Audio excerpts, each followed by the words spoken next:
大家好，欢迎回到视野环球财经，我是 Rhino。现在是美东时间22年8月30号周二晚上的8点15分。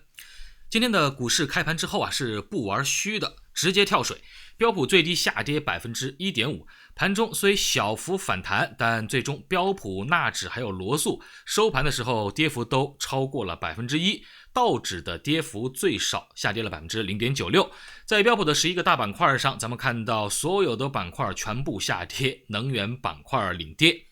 自从这个鲍威尔在上周五的杰克逊霍尔年会上超速飙车之后，这个股市呢就像和他对撞的车祸现场，车上的这个投资者多少都是有点脑震荡。股市今天继续放量下跌，其实呢就是这个后遗症的表现。今天实际上出了两组数据，都是继续增强鲍威尔加息的信心，在短期上利空股市，对于通胀减缓不利，但长期对于经济数据有利。咱们今天先讲数据，后面会谈到我对于市场更加远期的一些看法，包括我的满仓会出现在什么位置，还有呢，最近是已经这个准备要加仓的这个位置，给大家补充5点的提醒。好，咱们首先来看一下今天的这个数据。第一个数据呢是美国的8月资商会的消费者信心指数。那么这个指数在经过了3个月的连续下降之后，在8月份升到了 103.2， 高于预期和前值。这个信心提高的部分呢，可能是由于这个汽油价格下跌，导致消费者不那么悲观了。那么消费者对于整体经济现在是更加的乐观，其中有 19.2% 的消费者表示8月份的商业状况良好，高于上个月的 16.3%。 他们对于短期经济的状况也更加的乐观， 17.5% 的消费者表示他们预计6个月后的情况会有所改善，高于上个月的 13.7%。而 17.4% 的消费者表示他们预计会有更多工作岗位，高于上个月的 15.1%。 那么今天出的第二个数据就是美国的7月职位空缺，这个数据也是大大的超出了预期，比预期差不多多了接近100万个这个差不多是80多，接近100万个工作岗位。根据美国劳工部的这个数据统计，7月份的职位空缺数到了 1123.9 万，超出预期。这个职位空缺率，就是在所有的经济中的所有的职位空缺的这个比率呢，也升高到了 6.9%， 高于6月的 6.6%， 这是自2021年6月份以来的最高水平。那么在增加和减少的几个行业里边，其中空缺数增加的包括运输、仓储、公共事业、艺术、娱乐，还有联邦政府以及州和地方政府教育的职位空缺的增加。那么这几个行业大家也可以关注着，因为这些行业的职位空缺数比较多，代表第一，招聘也比较困难，第二呢，确实也有一些需求，这些行业或许呢在后期会有一些这个比较好的一些表现。但是耐用品还有制造业的职位空缺数正在减少这是2个需要大家注意的板块。那么除了职位空缺增加之外呢，还有所有行业的这个裁员和解雇的人数几乎是没有变化，在7月还是140万，整个7月的招聘人数几乎也没有变化，为640万，增长率是 4.2%。 现在关于这个职位空缺这一块现在的情况就显得比较的奇怪了，就是整个的职位空缺比实际上寻找工作的人多出了好几百万。这里边最大的问题是什么呢？就是它对于整个通胀其实是不利的。我们可以想象一下，现在有1100万个职位空缺，但是只有几百万失业者，那是一个完全不平衡的劳动力市场。雇主想要招人，他得干嘛呀？他必须得提高工资待遇，招聘员工，所以工资就要持续的往上加，才能招到人。工资一加，那肯定对于通胀来讲会施加一个上行的压力，因为工资的涨幅其实也是计入到这个整个通胀的这个数值中的。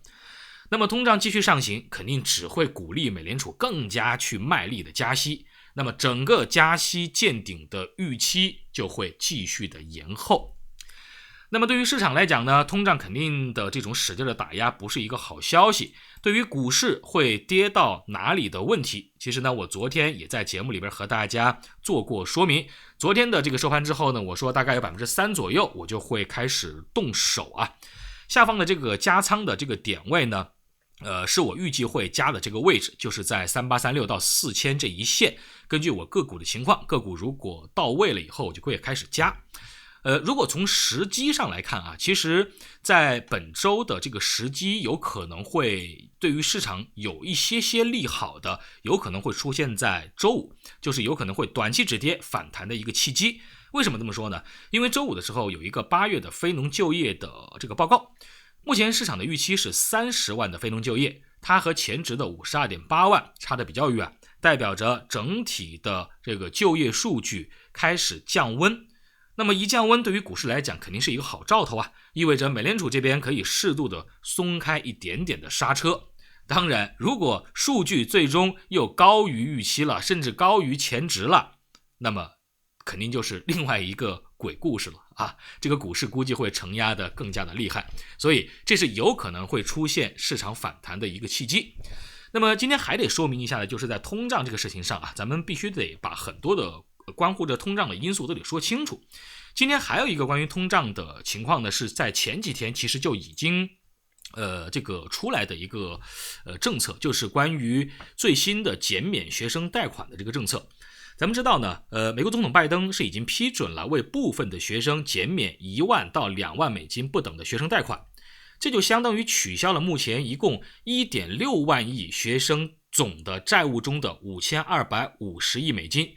彻底的帮助2000万借款的债务人，还有部分的2300万借款的人的这个债务，一共加起来是4300万人的债务，帮他们做了完全的这个消除，或者是部分的抵免。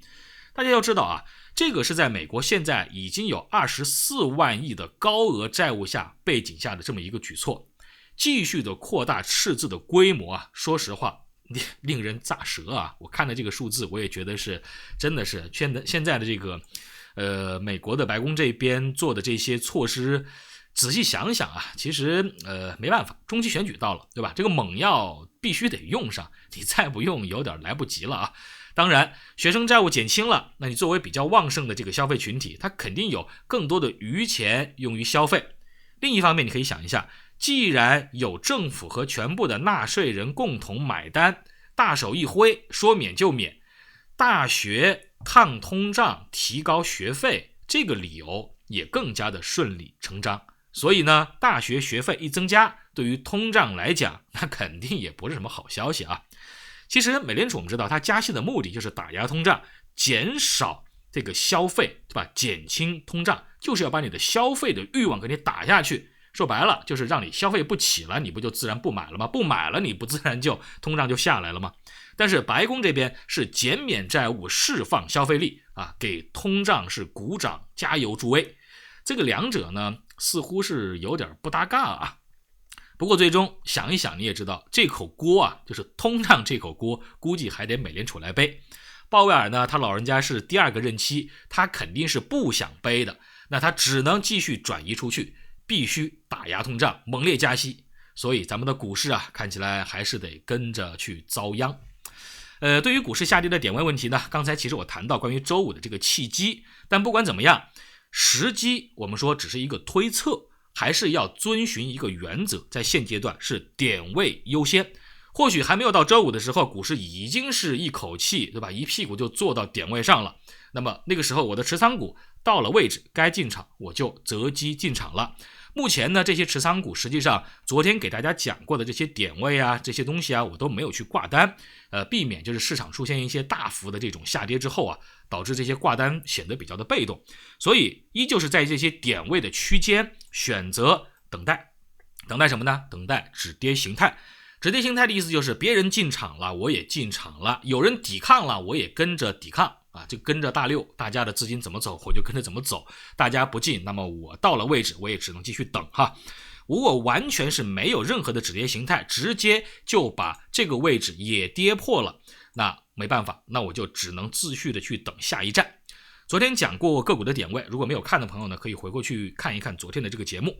另外啊，我还想今天补充一下我为什么要在这个地方买的问题啊。首先得说明一下，在这个地方我要去买入部分的仓位，其实从基本面上来讲，它绝对不是一个可以最佳的能够占到便宜的买点，它绝对不是啊，这个我一定要强调清楚。这个地方的买点它是属于技术面搏反弹做波段的位置。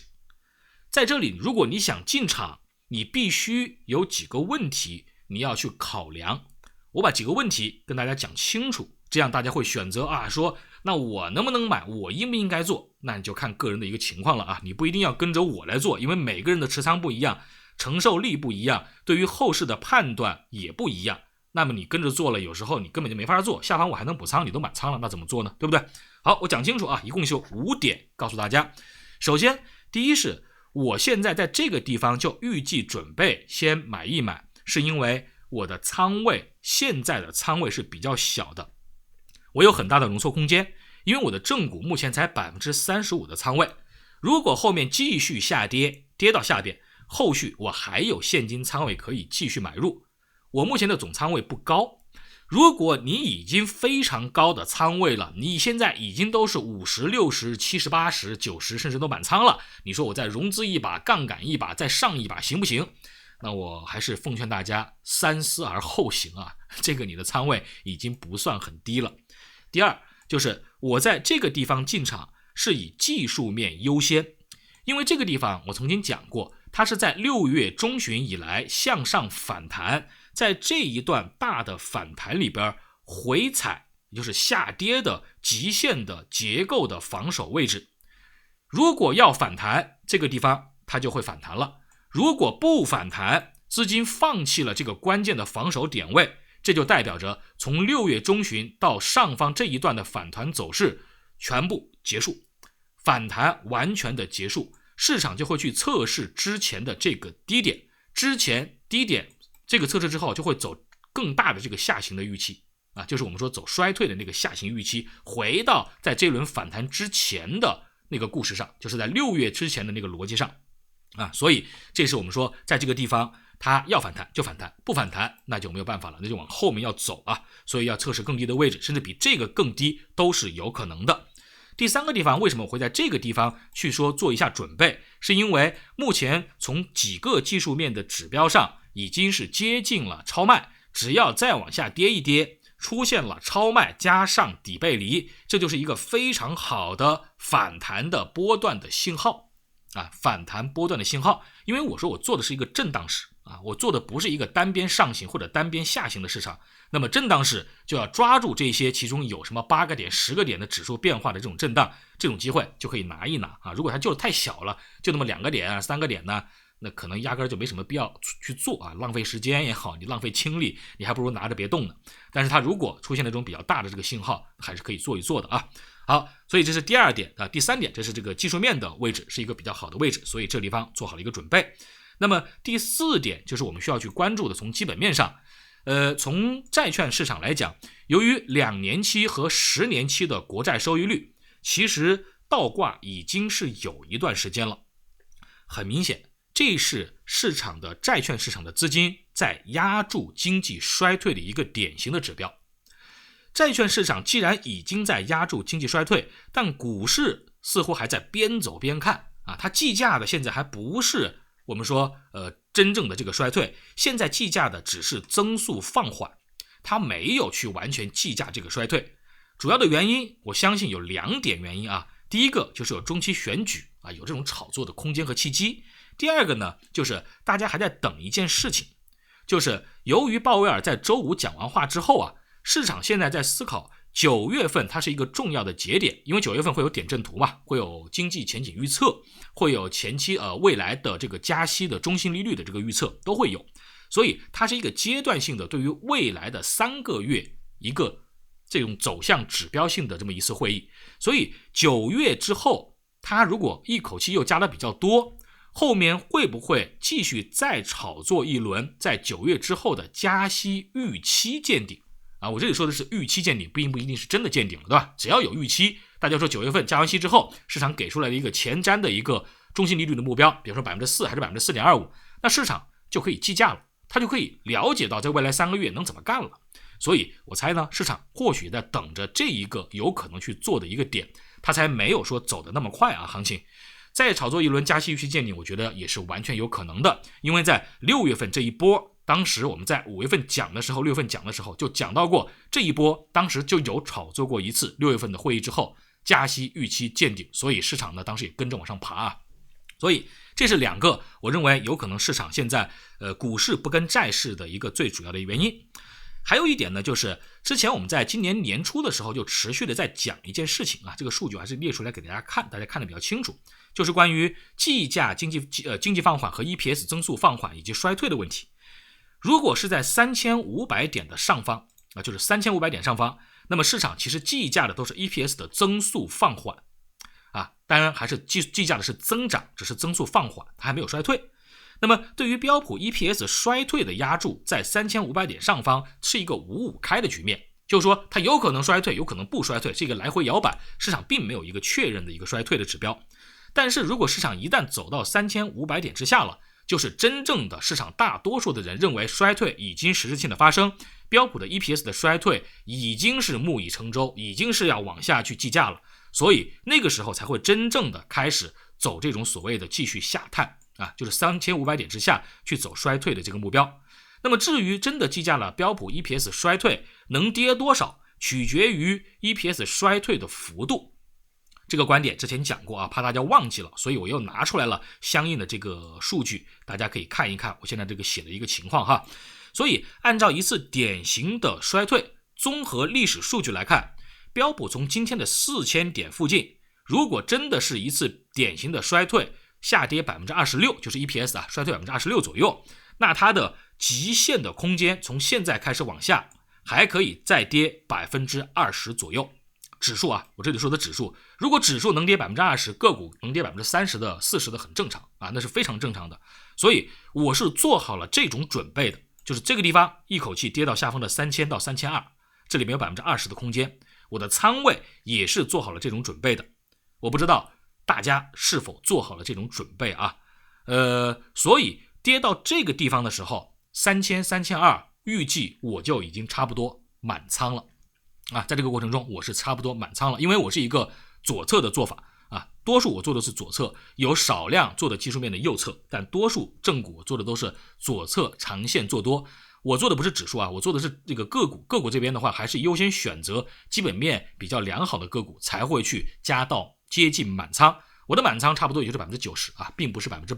啊，还留了一些这个机动的其他的救命钱。所以呢，这就是我大概的一个长期的计划。所以把这个地方啊，市场还没有发生之前，把一些故事先跟大家讲清楚，大家也知道啊，我的思路到底是什么样。长期看我节目的朋友一定会知道，那么我呢，并不是一个长期直接看单线做多或者是单线做空的人，我是长期把一些好的基本面好的个股，然后持续不断的做低他们的底仓成本，采用部分的仓位去波段做一些滚动，目的是为了长期持有这些股票，并不是看空他们。当然，只要它涨得太多了，被超估了，市场买得太激进了，我会把它卖掉一部分。所以大家会看到，怎么有时候啊我在做多，有时候怎么又开始去做空，这是为什么？因为市场震荡市嘛，震荡市既然是震荡，就会有上也有下，所以我才两头我都做。但大方向上，美股的长线的一个增长，或者说标普的长期的上涨趋势